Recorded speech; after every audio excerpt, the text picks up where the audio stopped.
America, or especially in Chicago. But yeah, a lot of people are out there. We are live. Right.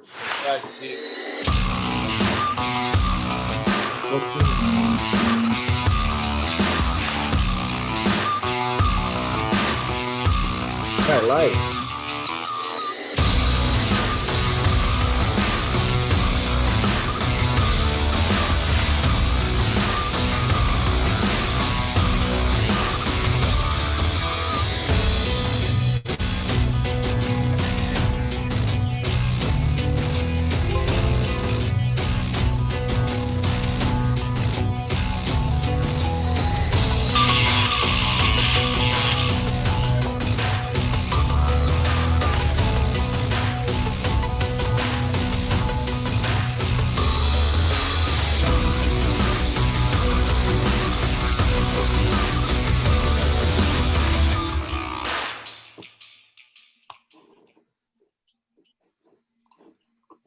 Dobar dan i dobrodošli u 6. epizodu virtualne pivske Ćaskaonice. Nakon Ladies Editiona, nakon Satire Editiona prije 2 tjedna, ovoga puta se vraćamo ponovo u pivske vode i to za ovu priliku u međunarodne pivske vode, tako da bi radni naslov ove epizode mogu biti International Edition. Naime, danas u gostima smo pozvali strane pivare i ambasadore, predstavnike stranih pivovara, od kojih ćemo čuti kako se craft beer industrija snalazi u ovom vremenu pandemije, a čućemo od nekih da imaju i neke druge dodatne otegotne okolnosti. Uglavnom s nama su gosti iz Estonije, Norveške, Danske i Sjedinjenih Američkih Država, pa evo odmah na početku da najavimo da ćemo s njima pričati na engleskom jeziku, naravno kako drugačije, ali pritom smo sigurni da je vaše znanje engleskog jezika dovoljno dobro da nema potrebe prevađati sve što će govoriti. Međutim, ako nekom nešto nije jasno, slobodno nam se obratite u komentarima, tako da ćemo pokušati objasniti i pojasniti sve eventualne nejasnoće. I naravno, ako imate nekakvih pitanja za naše goste, slobodno ih napišite u komentarima. Uglavnom, da krenemo s predstavljanjem današnjih gostiju. Dakle, s nama su Janis Tamela, suosnivač i vlasnik Tanker pivovare iz Talina u Estoniji, Pete Melon, pivar u Off Color Brewingu u Chicagu.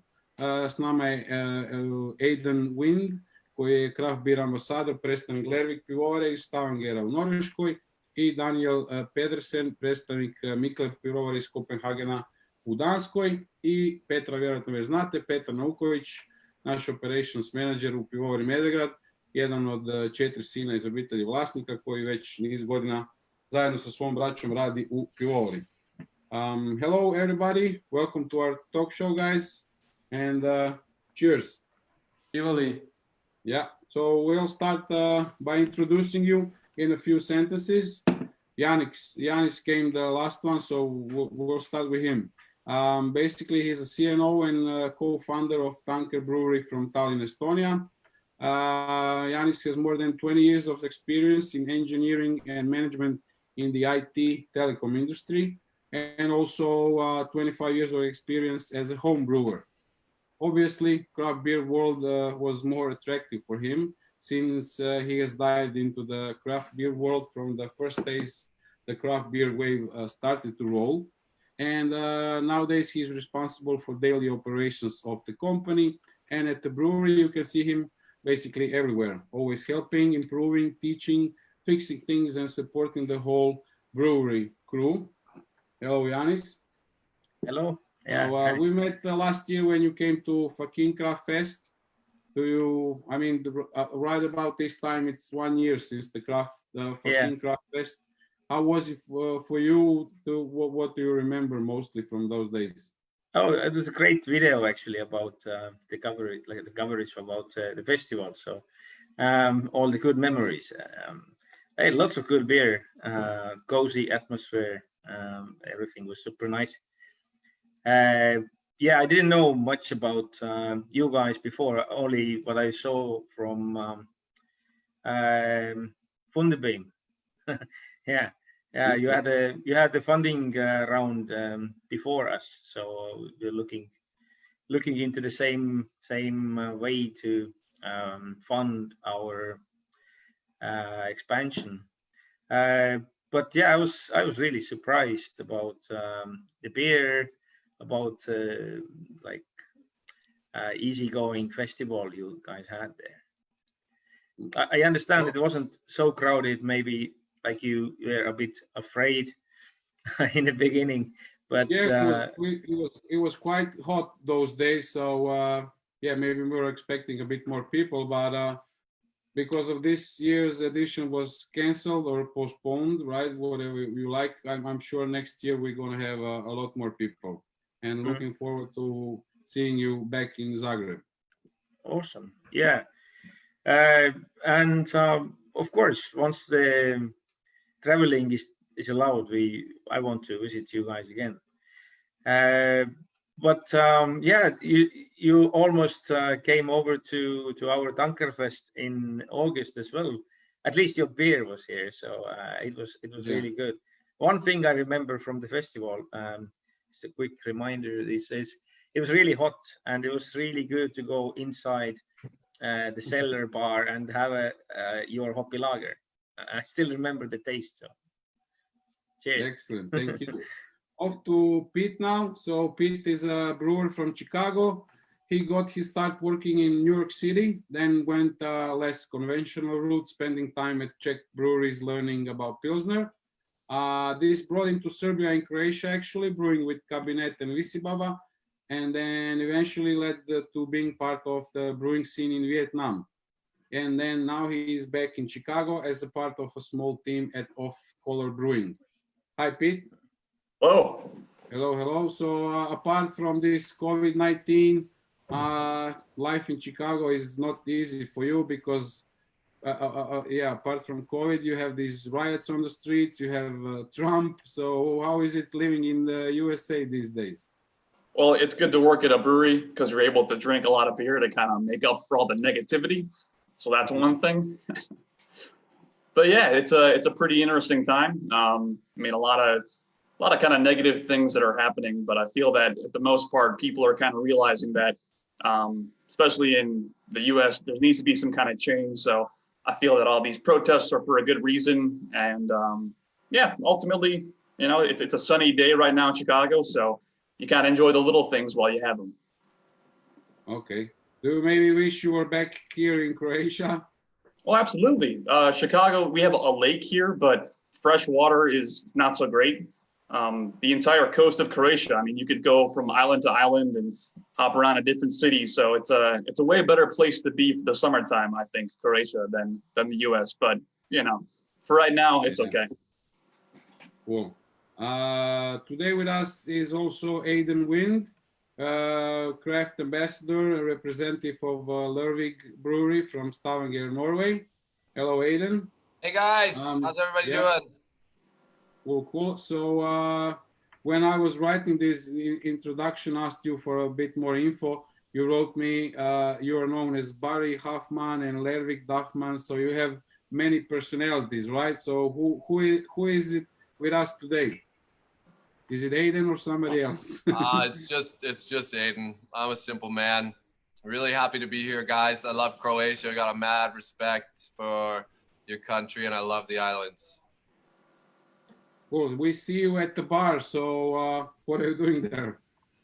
So I live in Zurich, Switzerland, and I spend most of my time traveling between Norway and here, representing LERVIG and rocking out a little craft beer bar in Zurich. So right now we're, you know, dealing with the virus, and hence the gloves, and my team member with the mask, and we have social distancing going on, and we serve people very personally, table to table, I would say. Okay. Yeah. And that's quite a change for you, I guess.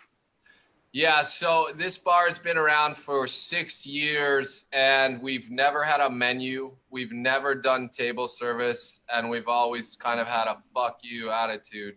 So, you know, having to switch that around and do 5-star service, you know, it's possible, and I make it happen because people come first in these times especially. But yeah, that's not our scene, and it's been a real challenge. I think the biggest challenge, honestly, this is this discussion is about LERVIG, but if you want to talk from a bar perspective, is the sanitization, you know. So I spend 2 hours before opening cleaning and 2 hours after cleaning, sterilizing the entire bar like a hospital. So tell me what do you think, how long can you know, stand like that without going crazy? It's terrifying. So let's talk about fucking beer. Yeah. Let's just introduce our guests until the end. So Daniel is with us, who worked for Mikkeller for 2 years, based in Copenhagen. He works with worldwide events, focusing mainly on Mikkeller beer celebration in Copenhagen and Tokyo, and works closely with the bars mainly located in Copenhagen, but also around the world. Hello, Daniel. Cheers. So when we were introducing you in our event, many beer lovers told me, first you need to ask him, will there be MBCC this year? So will there be MBCC this year? It's a really good question. I hope so. It's a matter of two things. The restrictions in Denmark from the government, how many people we can gather. And then also, obviously, how the borders look, because a lot of people come from the States, especially brewers and also guests. I think it's around 80% who is not Danish coming to Copenhagen, actually, for MBCC. So it's really a matter of how the world looks like in October. I can say that I'm working right now as usual. I'm working for an MBCC in October. So yeah, fingers crossed it will happen. Okay. And last but not least, we have Petra Naukovića. As I mentioned in Croatian already, Petra is operation manager in Medveđa Brewery, where he is working alongside with his brothers for a number of years. And yeah, it will be strange talking to you in English, but we'll manage somehow, right, Petar? Hi, Petar, can you hear me? But he's muted. He's been muted. No, okay. Petar is struggling with his sound. So let's see if he's going to be back or not. Until he's back, let's go back to Pete. So tell us a bit about measures concerning pubs, tap rooms, restaurants. Are they closed or working? What's the situation in Chicago? I think actually earlier this week, tap rooms, they opened up, but it's a weird thing in the city where like brewery tap rooms, they must serve food in order to be open. So I'm not really sure who makes up these rules, but a lot of places you can only have people come to your tap room or have outside seating if you serve food. So actually a lot of breweries are not able to open up and are only doing the takeaway service or the, you know, Uber's kind of caviar style of delivery. So I know this one brewery called Dovetail in Chicago, which makes really great lagers. They have been in contact with the mayor to try to change those rules to make it more, you know, hey, allow us to open up our business and serve people that want to come drink beer. But there's still a lot of weird restrictions, and it definitely changes from city to city. Yeah, okay. Back to Aidan. Tell me, how badly has this social distancing impacted craft beer sales in LERVIG and from bar perspective as well? So in Norway, it was a bit tricky, and I think Daniel can really feel this as well. We were about to open up a whole bunch of LERVIG branded bars, and that absolutely put a stop to that. Once we dealt with the fallout of having the delay there, then the biggest focus was on local sales, and supporting the local market has always been like the biggest business model behind LERVIG. So we had to do quite a pivot there, and we have a canteen under the brewery, and it has to be called that. For normal terms, to you and I and everyone else out there in Croatia, it's literally, it's like a under carport driveway below the brewery, and it's a bar, but it's not a bar. It's not a bar, it's a canteen. And in this canteen, you can come visit Trina, Igor. And Trina is there serving the locals of Stavanger all our beer straight from the tap to growlers or crowlers or to cans, and you just do takeaway. Now, in the beginning in Norway, you had to schedule your entrance to go underground. So we had to develop a whole new web model just to schedule reservations. And then slowly that started to ease up a little bit, and there was allowed to be moderate amounts of lines. Beyond that, we took our entire crew of vehicles, which were normally just for sales purposes, and turned them into delivery cars. So I don't know if any of you are familiar with any of our social media, but there's pictures of some of our cars and they're kind of fucking cool. And so basically these cars just became delivery tools for LERVIG, but it's not, random Uber drivers delivering. It's the CFO, the managing director, the export manager. Everyone was in these cars delivering beers door to door in Stavanger. And then we spread it out over to Bryggen in the north and all over. So it became pretty much hands-on delivery from management to your door. Yeah, excellent. I think we had a similar situation in Croatia. Petar is back with us. You can hear me, right? So Yeah. Petar was actually part of the delivering crew alongside with other, as you said, management team. So maybe Petar can say a few more sentences about that. Yeah, we set up a web page, web shop in 2 days and started just delivering all over, and it was really hectic at the beginning.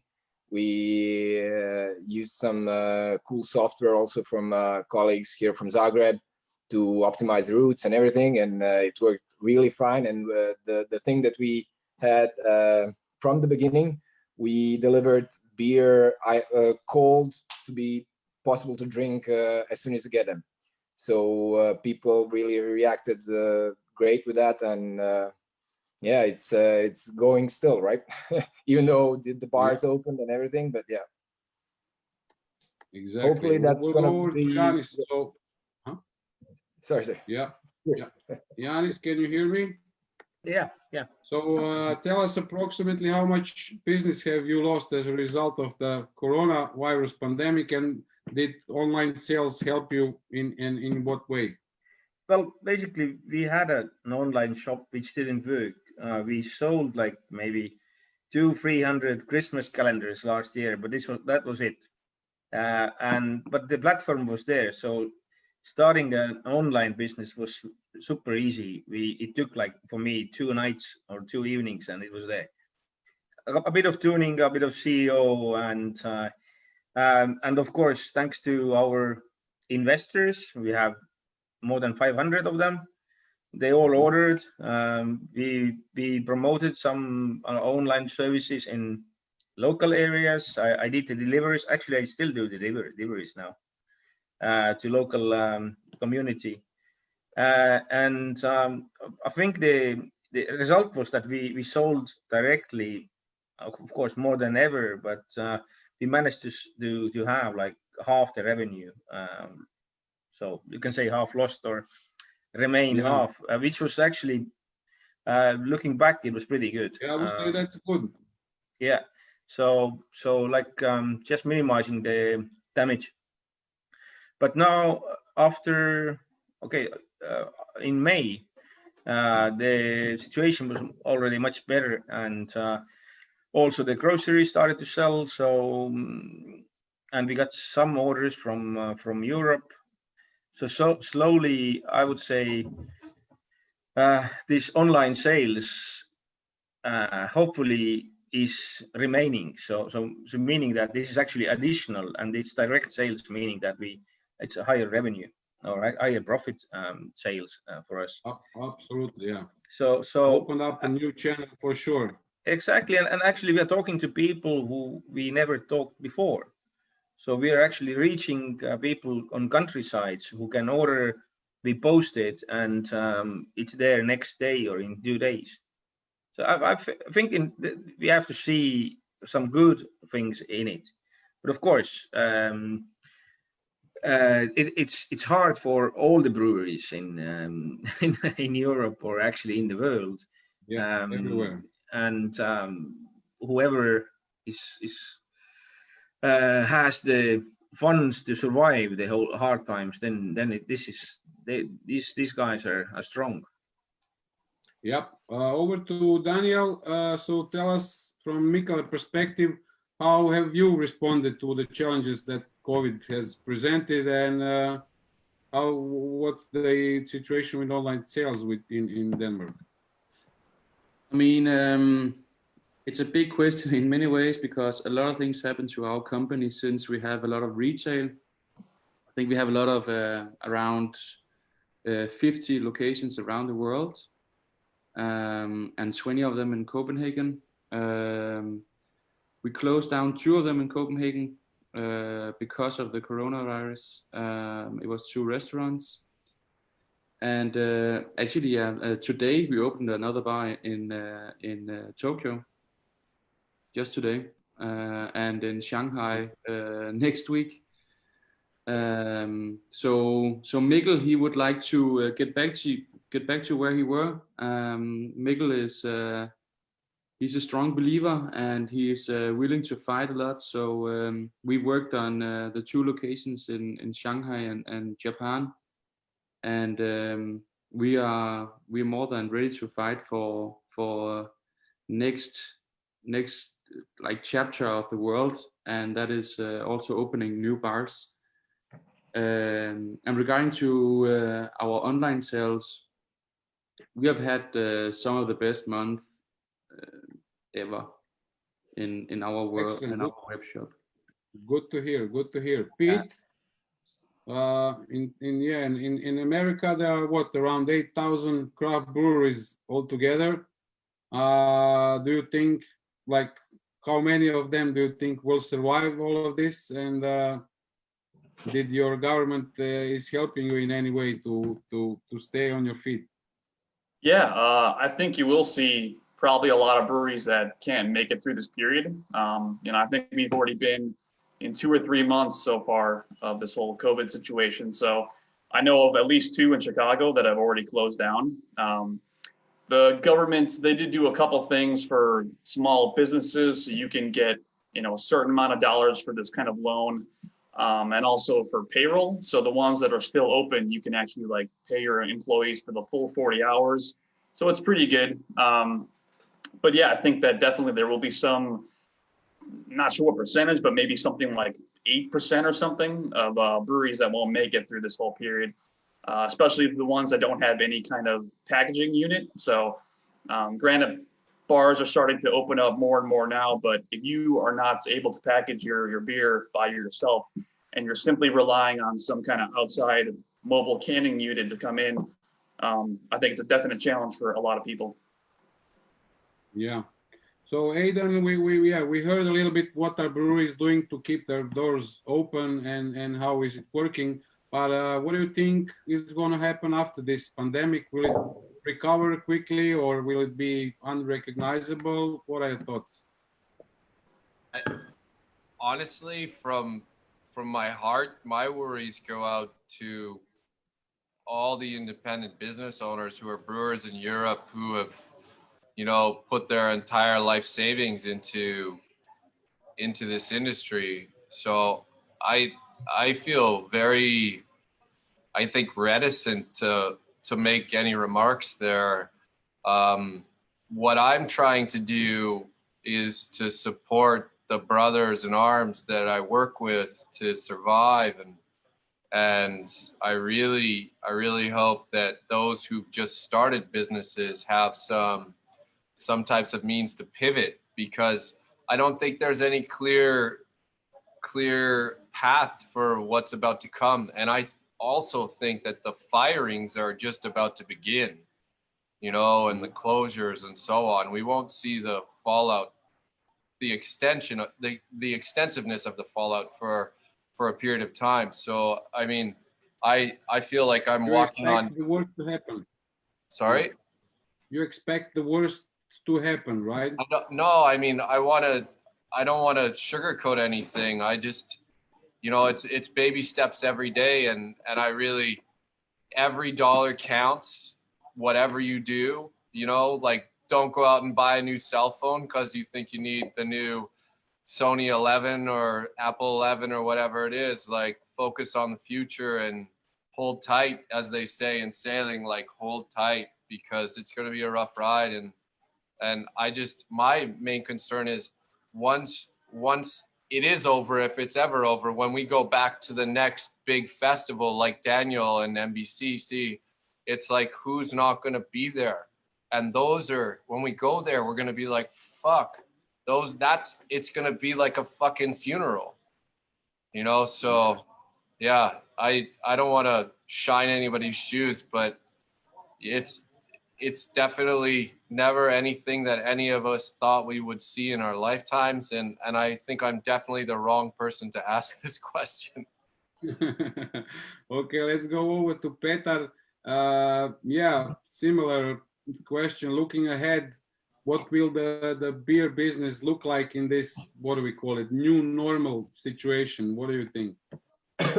Well, I hope everything's going to be okay, obviously, but everyone will have to think of some new ideas and reinvent themselves and their businesses, not only brewing, every business. And at the end, if for whoever survives, hopefully all of us survive. And I think it's something we should look at as a positive thing, as a positive reset button that happened, and use the opportunity to you know, fix all the stuff and move on. Yep. So Yanis, were you thinking maybe of shifting to, I don't know, making hand sanitizer or gin or whiskey or something else other than beer? Actually, I was talking to tax office, our lady there. I needed to change some of our permit. We started to provide excise warehouse service, for example, as a new business. So we're all the time thinking about new ways to generate like extra revenue in the situation, which is pretty difficult. But what I heard from her was that she didn't have so much work, never like before. So lots of breweries and wineries and hard liquor producers are approving for new permits. So once you have beer or something else, you need to apply for, like in EU, it's quite normal. And this means that lots of breweries and producers are now looking into new business model. Maybe the hand sanitizer is one example, but I think those we are too late for that. But of course we try mead now, like lots of product development.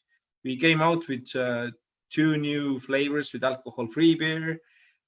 We started the barrel aging program, so it's basically, or restarted it. So basically lots of product development while we had time. So we didn't want to send people home. Instead of that, we did something for next winter. Okay. Yeah, mead, maybe hard seltzer, you know, it's there are endless possibilities. And I can see Hard lots seltzer. of breweries doing it. Yeah, hard seltzer. Yeah. This is a joke though. Okay, yeah, Daniel, now you heard what's coming up. So you're going to be promoting hand sanitizers, hard seltzers. So based on that, tell us the future of the festivals and how do you see them after all of this? It's a good question. I mean, we know for sure that it will not be the same. We actually talked about it today, and we had a picture of Raf from Bugger Rider, if you know that dude, pouring one of his beers, and people are climbing each other on that picture. It's an amazing picture. But what I told my colleague, this will not happen in October, because we got a question from from a journalist saying, how will MBCC look like? And then I said, not like this. People climbing each other for just a small sample of one of Raf's beers. But we don't know. We're talking about like dividing MBCC into smaller rooms, or even into more rooms, or something like that. It will be changed. Okay. Yeah. Pete, let's talk about beer for a change, right? So what are the trends you see happening in USA before all of this? Is it sours, neipas, lagers, or what were you drinking? I mean, that's kind of, I feel like since I've been back here, maybe for about a year and a half now, you know, you see more and more people making the whole New England style IPA, the hazies. That's still selling really well. I have a couple of friends that are working at Other Half in New York City, and there are still people waiting in line. And that's something that I don't think will really go away. You know, like, I'm not the biggest fan of those kinds of beers. I think it's nice to try a little sample, sure, but yeah, I've always been more of a fan of just simple pilsners, just lagers as a whole. So with some of the benefits of COVID is that, hey, you know, maybe you're not pushing as much volume of beer. So the ability to brew some kind of lager and let it sit in actual lager for, you know, 4, 5, 6 weeks. I think a lot of breweries now have the ability to do that. So that's something maybe we'll start seeing more of, not only in the States, but hopefully kind of worldwide. But still, I think some of the kind of hype beers, the ones that people get more excited about, the fruited sours and the hazy kind of beers, I don't really think those are going away. Okay. Aidan, what about this hard seltzer? I mean, can we call it a beer? Is it a thing? Does it have a future? And then what do you think? Honestly, you're just talking to Pete. Pete's from Chicago. He fucking owns this category as a city. So, yeah, I would redirect that question back. We will get back to him. Pete, what No, do you say? I don't want to put you on the spot, man. I just like, it's not you, it's the city of Chicago. Yeah, well, I mean, seltzers as a whole, like, I understand, again, like, why people enjoy them. It's the, you know, 5% and a little bit fruity. Sam Adams is, I think, the owner of White Claw, so that's a pretty huge company, and yeah, they're selling. There's even some small breweries here that are making hard seltzers, because if you can't push the same volume of beer that you once were, seltzers are taking off. Okay, back to Aidan. I mean, then we have these low ABV, low carb, low calorie. Yeah, what's next? Low, I don't know, low what? So, you know, from LERVIG's perspective with the Johnny Lows and so on, we live in a world that's called the System Brigaret, which I don't really know how to transform into Croatian. But what it means is it's a government monopoly. And we can only sell beers within the government monopoly below 4.7% inside of a grocery store or a convenience store or so on and so forth. So you're very how do you say, cordoned off. You have certain, it's all you can work with. So LERVIG's desires and dreams have never been built around this type of thing, but it's been built out of necessity to survive, that we produce these types of products. Obviously, these are not big on the export model. So internally in Norway, extremely popular. As far as within the United States, this non-alcoholic beverage fundamentalism, low alcoholic shit, sorry, man, that's fucking whack. We produce hardcore barrel-aged shit, and I hate that crap. So that's me talking, that's not the brand. Okay? Okay. Yeah. Now we're going to hear from Petar and then the scene in Croatia. I think it's a bit different than what we have heard from you earlier. Petar? Well, we all hard seltzers. Did someone do them here? I don't remember actually. No. Yeah. I don't expect anybody to make a hard seltzer in Croatia anytime soon. At least not a craft brewery. Yeah.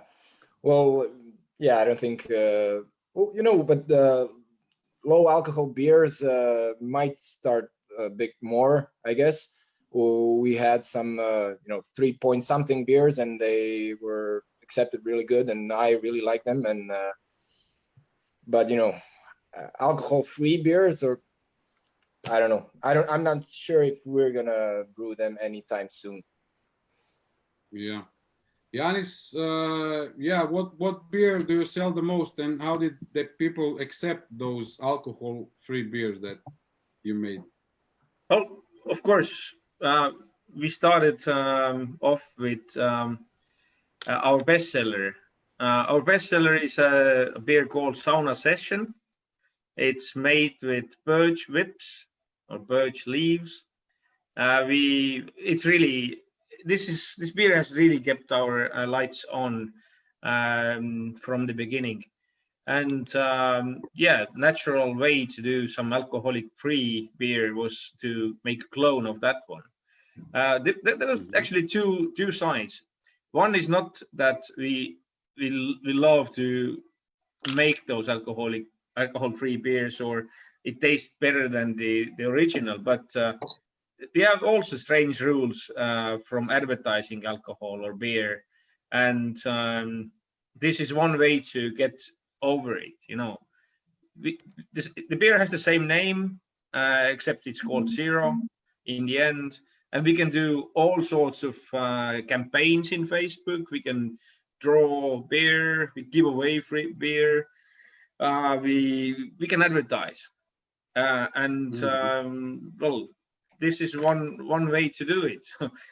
Take your best-selling product and make it alcohol-free and advertise like you want. Me personally, I this is not my favorite beer, but we have had now a couple of Berliner Weisses, which actually are not fermented but only soured, and actually they're pretty good.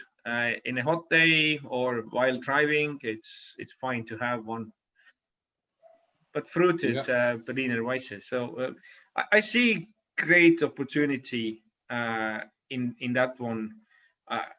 I've tasted many of them, and I have to say the only beers I find drinkable before was Mikkeller's. All the rest was shit on the market. Oh, really? Because all the breweries, big ones, do it, and they taste really shit. But then, low alcohol and zero. It's. I think it's a trend we can't really stop here. Yeah, let's hear from Daniel, and from Mikkeller perspective. Basically, you're making, I would say, hundreds of styles per year, or like every week a new beer.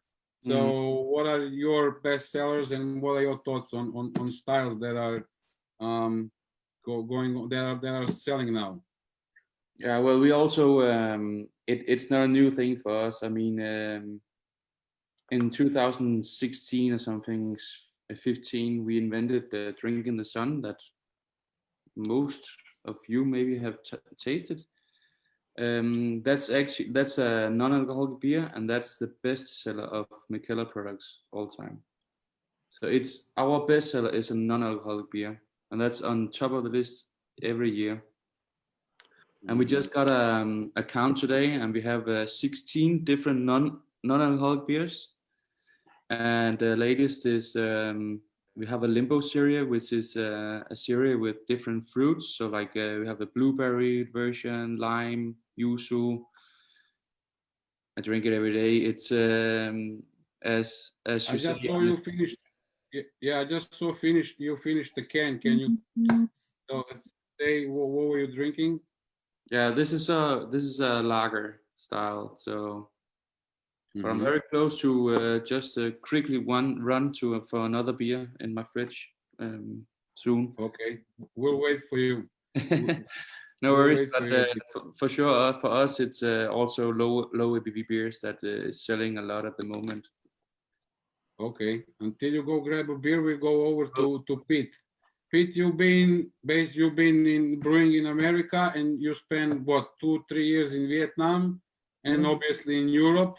So you've been acquainted with different cultures, different beer culture, and so on. So what are your thoughts on future styles and where the craft beer is going?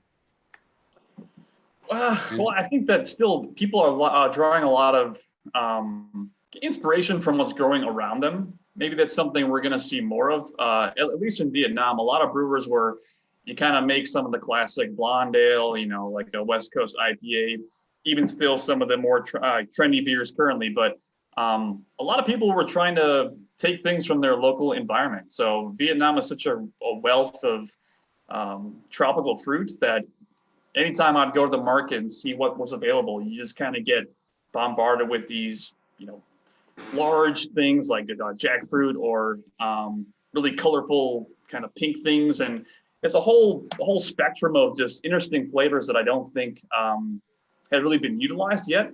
So somebody mentioned yuzu before, and I think it's like a Japanese kind of fruit, but especially with the rise of the fruited sours of the Berliner kind of styles, I think a lot of these kind of tropical fruits could lend some pretty interesting flavors into a beer. And considering how global the whole world is currently, beer trend wise, for instance, like Mikkeller being up in Tokyo and in China now, seeing what's around these local areas could be pretty cool. Mm-hmm. Okay, Aiden, what you finished your drink? I saw as well. What were you drinking? Sorry, what was the question? What were you drinking just now? So I have transitioned into a cold brew coffee that one of my neighbors made me.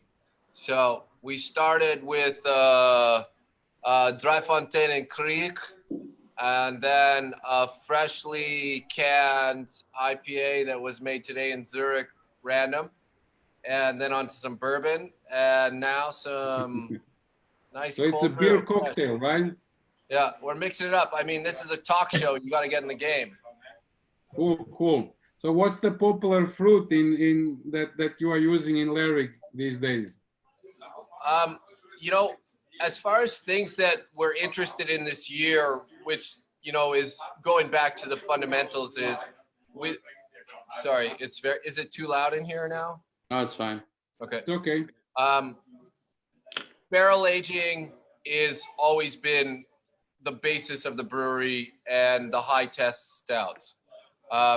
Fortunately, this year we managed to buy out one of our neighbors, and we are building a barrel room, which is finished now, as well as a sour setup. So that's the new kid on the block, and that's our big focus for this year. From an innovation side, coming down from Daniel and the Mikkel team, is we are really working with enzymes on the gluten angle, which was something from the get-go we were hesitant would be the understatement to participate in. And we've managed to produce a couple beers that we're quite proud of. So that's something we're looking down in the long term. It's not that we don't produce these low alcoholic beverages or these no alcoholic beers like pale ales and grapefruit pales, not unlike Mikkeller, but the focus really is on the heavy side. Big Mike likes the heavy beers, and we'd like to continue along those lines. Cool. Petar, can you tell us something about what's going on in Medegra Brewery and the beers that are going on right now and the ones we are preparing, so to get updated, our guests and viewers as well? Yeah, well, the freshest news is that we are brewing another beer with Hladno Pivo, the famous band from Croatia, punk rock band. The meaning of the name is cold beer, actually. And the first beer that we brewed with them was just called Hladno Pivo, cold beer. The second beer name is gonna be Konobar. It means waiter. And I don't know, yeah, it's gonna premiere on our second concert we have with them on 4th of July. Really looking forward to the concert and everything. It's gonna have a limited number of people, obviously for the reasons of the virus and everything. And yeah, I don't know. I'm also very eager and very waiting for some project that we're doing with a Slovenian small brewery, Barut Brewing and Blending. Last year we actually picked up some yeast from Medvedgrad Fortress. The name of the brewery is from the fort that's above Zagreb. So we went there and picked up some yeast, and these guys are professional with yeast and doing working in universities in Slovenia. And yeah, now we're waiting to hear how the yeast is doing and what can we do with it, what kind of beer. I'm looking forward to that as well. Yanis, what are the plans in Tanker? Yeah, like I said, the barrels are full now. You have like 4 different batches now waiting for colder times. But a lot of like sour projects, like kettle sour projects, are now also. It's quite popular, and it's quite refreshing, nice summer beers. What I had here was actually a dry hopped sour quake ale. So yeah, it's really, there's no fruits, but it tastes like there was. So it's these kind of flavors you can get from souring, the bacteria souring. So yeah, can you tell us? Sorry. Yeah. Can you tell us a bit more about the quake yeast for our viewers that are maybe not acquainted with it? Oh yeah, quake is I think it means yeast in Norwegian actually, but it's an old farmhouse yeast strain from Norway. There are different strains, and now they have been developed in the lab to be more more in control over the process, purifying and you can get like really good results in different temperatures. So actually the nature gives us endless possibilities of different yeast strains which we could use. So this is one of them, has roots from Norway. Over to Daniel. The other day I read a quote from Sam Calione, the Dogfish Head founder. He said, craft brewers are resilient and determined individuals that are continually adapting to the changing industry and marketplace. Would you agree with him, and will that help to overcome all of this pandemic times? Yeah, maybe. I mean, it's I think we all learned a lot from these times, and I think we also learned how to merge into new times. I mean, these times have been super inspiring in many ways. Also, in a way that we can get very innovative, and also in times when we have to create something new. I think it's quite interesting to look into that, honestly. And we have been inventing a lot of things just to make smaller or bigger amount of money. So for us, it has been really interesting in a way. Also, yeah, I mean, the times is weird, so our products has been the same in a way. Cool. Pete, a question for you. So obviously this whole COVID thing has changed consumer buying patterns, I would say, at retail. And then rather than lingering in liquor stores while they look up untapped scores on their phones, many people would now reach for whatever is well known. Do you agree with that? And how will that impact, you know, the smaller breweries from the bigger ones? Yeah, well, I think we kind of touched on it earlier, but yeah, with the fact that, you know, people are, you want to support what you believe in. So I think each place, whether it be Croatia, Switzerland, Denmark, Estonia, you kind of want to support people that are doing something unique, and either you're friends with them or you believe in their culture. So granted, a lot of people are not working right now, or they don't have as much disposable income to spend on things they want to, but with what little money you have, then you go and support things that you do like. So whether that is a local restaurant that you really believe in, or a brewery that you think makes A, good beer, and B, they're good people and you want to continue to support them through these times. Granted, you can get a 6-pack or a whole case of beer from some macro lager pretty cheap, but they're always going to be around. Some of the smaller breweries are probably not going to survive if things continue in this pattern. So I think people kind of focusing on what's important to them and looking more local is a pretty cool thing. Yeah. Okay, over to Aiden. Like Pete said, basically, craft beer, we can say, is a fairly affordable luxury. So we may not see folks buying new cars or taking some extravagant vacations, but paying a couple of dollars more for a 6-pack of their favorite craft beer instead of an industrial lager is something you can expect, and you can expect them to support local brewery, right? That's one of the things that craft beer lives on. Would you agree? Or Absolutely. So what we've seen in Norway over the last period of time is 100% support locally, all across the coastlines, inland, everywhere. It has been totally soul building and ultra positive in that regard. Getting back to the extent that, can you imagine if the managing director of a company brought you beers to your door? Like, I've never had that happen. It's mind blowing, but that's the pivot that we've made as a business locally in Norway. And whether, as you may or may not know, the Norwegians are extremely fiercely loyal to their culture. So it really opened up a whole new market for us in the sense locally. And that's definitely been the part of the sunshine that's come from an extremely dark time.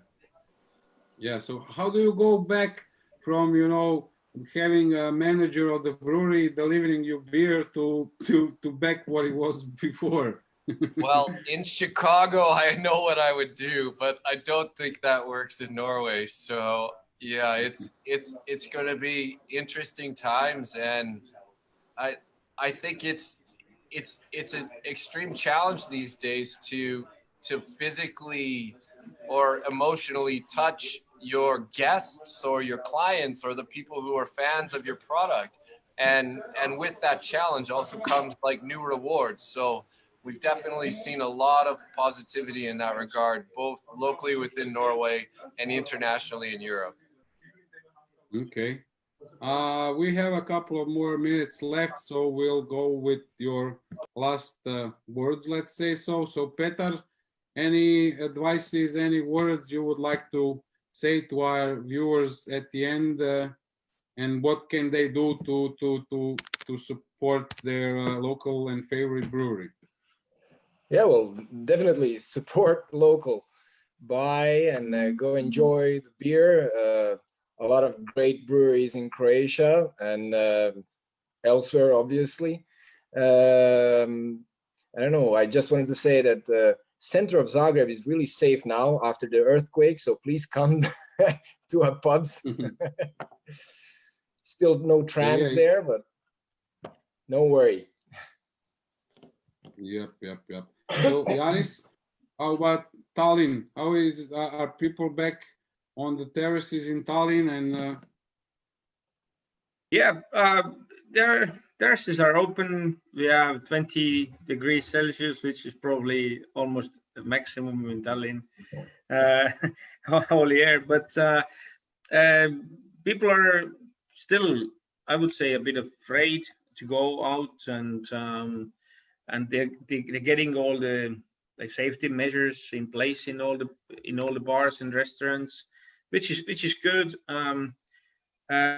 and hopefully we don't have the second wave or third wave coming this year.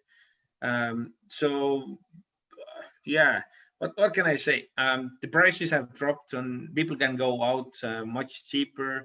Our Old Town prices are like 50% what they were last year. Food, everything goes like cheaper. So and you can see local people there, and it's actually in that way it's good to see that now they can afford going there where the tourist was before. But it will be challenging because all the events in summer are cancelled or held a much smaller crowd. Tankerfest is coming. We also reduced. We only have one day in August. You are welcome, all of you, 15th of August. And yeah, support local, order directly from them, and we all survive. Okay, over to Daniel. Your last words, thoughts, advices.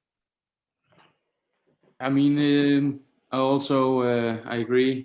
Support local, support the things that you like. I mean, it's different from people, from person to person. Yeah, it's hard to say. In Denmark, everything is pretty much open, and people are not so scared anymore. People are going out as usual. So yeah, take care also. Okay, and Pete, what are your words from Chicago? You have a lot of on your shoulders apart from COVID. Yeah, it's a lot of social unrest that's going on right now, but ultimately I think it's for the better. So regarding beer, I think a lot of things have been coming out of some questionable or pretty blatant racist practicing. So you kind of choose where you spend your money. Granted, some breweries will be a little bit cheaper and, easier to get at certain places, but the ones that are supporting good causes, a lot of breweries are now not only, donating to Black Lives Matter kind of things or making these collaborations that support such causes. You kind of choose where you want to spend your money and where you want to collaborate with people who are not just looking to profit, but also kind of be more inclusive to everybody. So aside from COVID, aside from, again, this kind of social unrest that's going on, I think people are looking in themselves more and thinking, how could I do better? How can we make this a more fair, not only American society, but fair world as a whole? And what better way than to share some beers with some friends? Yeah. When it comes to choosing, we have to ask, what's the situation with Trump and the elections that are coming up? Well, that's coming up in November. So I'm sure there's going to be a whole lot of disinformation coming out of him and his whole party. But, ultimately, I think we would like to have somebody who's more intelligent, a little more fair, and hopefully provides the world with, a better outlook on some of the positive things that America does. Thank you, Pete. Aidan, what do you think about this Trump guy? Okay, so I'm a Canadian, and what I've learned from operating a bar for the last 5 years is I never talk politics. My family were fiercely political, but I think the answer is pretty transparent. I'm with Pete 100%. Mad support. He lives in Chirac. He's at the bottom of it, and man, my fucking heart goes out to you, dude. Okay. And what would you say to our viewers for the end? So for Croatia, oh my God, dudes, go swim naked in the ocean. You got it. Fucking make it happen. Have a great summer. Make the most of where you're at. You live in such a beautiful country, one of the best places in the world. Have a wonderful summer. Sit in the sun and make the most of it. That's all I got. Thank you, Aidan. Evo, čuli ste, da, bježite na plaže, na more, uživajte, kupajte se, naručite pivo online. Evo, imamo tu i izbora između Tankera i Mikelera i LERVIGA. Sve je to isto dostupno, ako se potrudite. A mi se vidimo za 2 tjedna u novoj epizodi virtualne pivske Ćaskaonice. Nadam se da ste uživali. Doviđenja i vidimo se za 2 tjedna. Cheers guys, bye bye. Vidimo se.